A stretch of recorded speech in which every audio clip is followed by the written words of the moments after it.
Bismillahirrahmanirrahim. Assalamualaikum warahmatullahi wabarakatuh. Alhamdulillah kita bisa bertemu kembali dalam mata pelajaran ekonomi dengan Bapak untuk membahas materi berikutnya, yaitu di bab 3. Pertemuan sebelumnya kalian telah diberikan materi di bab 2 yang berkaitan dengan analisis transaksi dalam hal persamaan dasar akuntansi.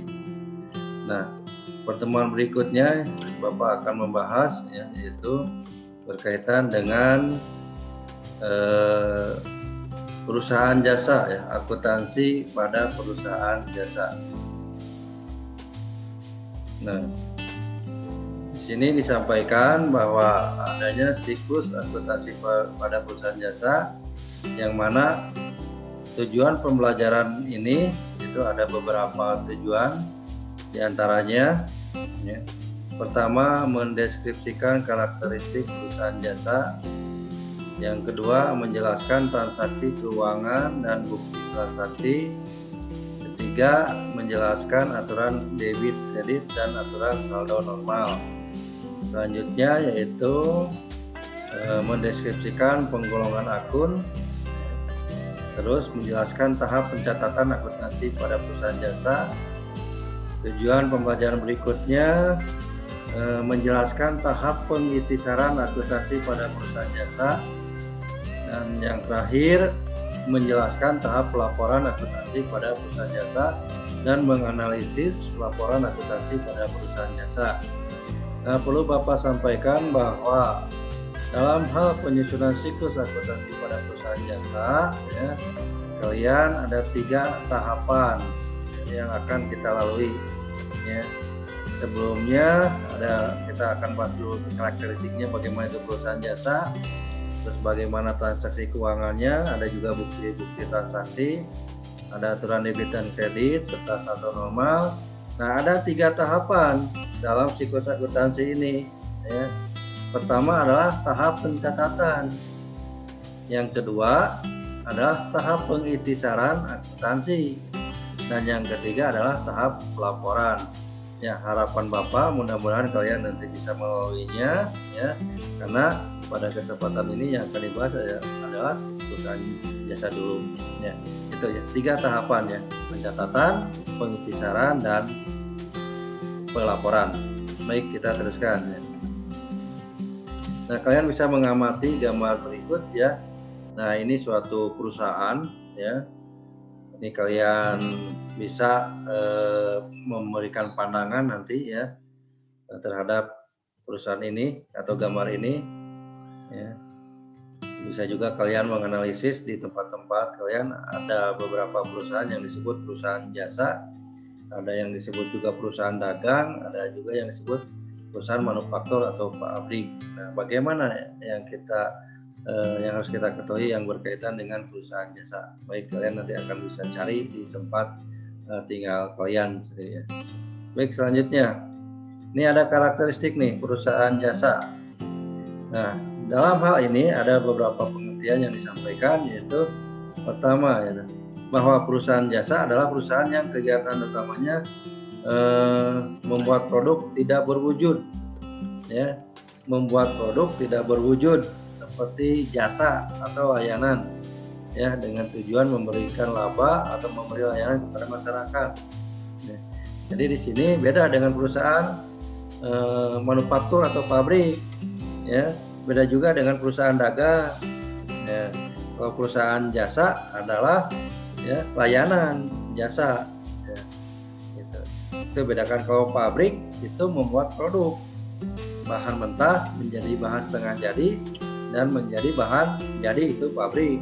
Kalau dagang, kalau perusahaan dagang itu membeli barang tanpa merubah bentuk.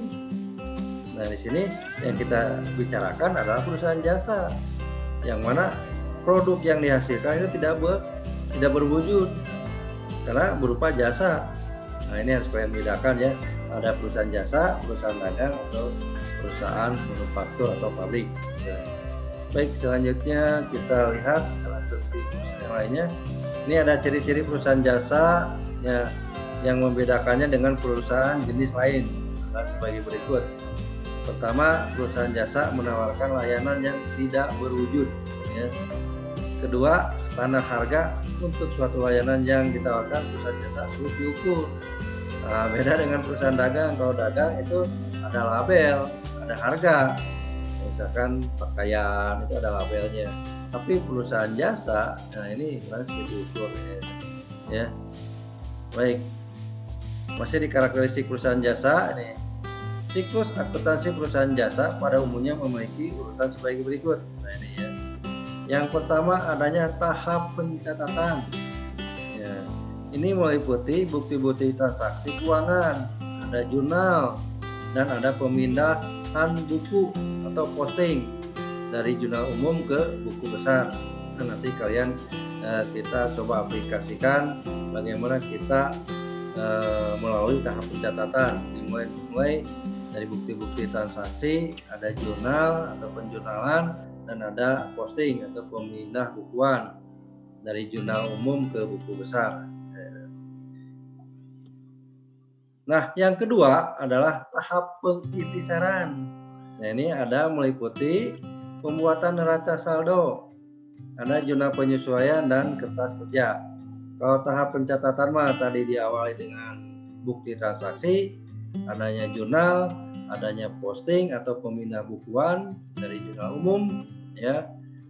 Nah, di tahap kedua, tahap pengintisaran, ada yang harus kita lalui, yaitu adanya pembuatan neraca saldo. Apa itu neraca saldo? Nah, nanti kita jelaskan di bagian berikutnya.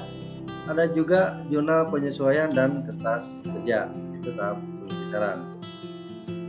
Nah, tahap ketiga yaitu adalah tahap pembuatan laporan keuangan. Ini meliputi adanya pembuatan laporan perubahan posisi keuangan. Ya. Nah, yang kedua adanya laporan laba rugi dan penghasilan komprehensif lain. Adanya laporan perubahan ekuitas atau modal. Ada juga laporan arus kas dan catatan atas laporan keuangan dan laporan posisi keuangan awal. Nah, ini kaitan dengan tahap pembuatan laporan. Nah, tadi Bapak awali itu bahwa dalam akuntansi itu dalam siklusnya kita ada 3 tahap. Ya, pertama ada tahap pencatatan, kedua ada tahap pengintisaran, dan yang ketiga adalah tahap pembuatan laporan keuangan. Ya. Nah, materi ini ya kaitannya dengan perusahaan jasa. Ya, jadi kita bahas adalah perusahaan jasa dulu ya. Baik, untuk pertemuan hari ini Bapak cukupkan sekian dulu ya. Jadi kesimpulan yang bisa diambil bahwa dalam hal siklus akuntansi perusahaan jasa ya, kalian harus mengenal dulu apa itu perusahaan jasa, membedakan dengan perusahaan dagang, membedakan juga dengan perusahaan manufaktur atau pabrik. Nah, dalam pencatatannya itu akan melalui 3 tahap. Yaitu pertama tadi Bapak sampaikan ada tahap pencatatan ya, diawali dengan transaksi, ada penjurnalan, ada bukti-bukti transaksi dimasukkan ke jurnal ya, ada pemindahan bukuan ya. Secara teori itu ya, tahap pencatatannya. Kedua ada tahap pengintisaran ya. Tadi Bapak sampaikan bahwa tahap pengintisaran itu adalah ya adanya neraca saldo sampai kita membuat kertas kerja.